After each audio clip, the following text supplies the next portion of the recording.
L'APA diminue les douleurs osseuses dans le cadre du myélome que j'ai depuis 1 an et demi. C'est un cancer de la moelle osseuse. Ça dure 3/4 d'heure, on fait des échauffements, puis après des petits exercices ludiques, quoi.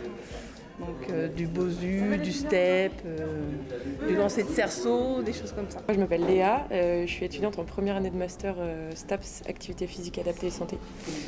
Et du coup, je suis à la maison sport santé en stage depuis 7 mois. Pour le personnel du CHU, on a des personnes par exemple les infirmières qui vont porter beaucoup de charges lourdes, etc. Quand elles arrivent ici, elles ont souvent des douleurs, par exemple au dos et tout ça. Et le fait de faire de l'activité physique, ça atténue énormément les douleurs dans leur travail, dans leurs gestes du quotidien, etc.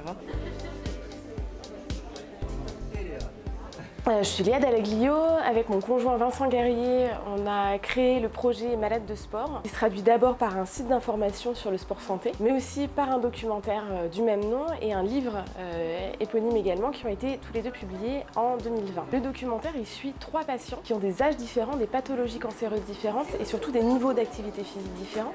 L'idée était de montrer que faire de l'activité physique adaptée, c'était possible à n'importe quel âge et avec n'importe quelle pathologie cancéreuse et surtout avec n'importe quel niveau d'activité physique, parce que cette activité physique, elle est adaptée. L'activité physique adaptée, elle a énormément de bienfaits. Les premiers bienfaits, à mon sens, c'est le fait que ça va complètement améliorer la qualité de vie des patients qui sont en traitement. Ça va jouer énormément sur la fatigue, ça va diminuer les effets secondaires. Ensuite, on peut également parler d'un bienfait qui est essentiel, qui est que ça va réduire en fait le risque de récidive, améliorer les chances de survie dans certains cas. Il y a une question de lien social, parce que ces séances, elles peuvent être pratiquées en groupe et ça peut être important pour certains patients justement de se retrouver en groupe, de pouvoir parler de la pathologie avec des gens qui sont dans le même cas, ou alors décider de ne pas en parler du tout aussi. Il y a des patients qui se retrouvent dans des séances d'activité physique et qui n'en parlent pas du tout, qui sont vraiment là pour pratiquer une activité physique ensemble et du coup se faire du bien.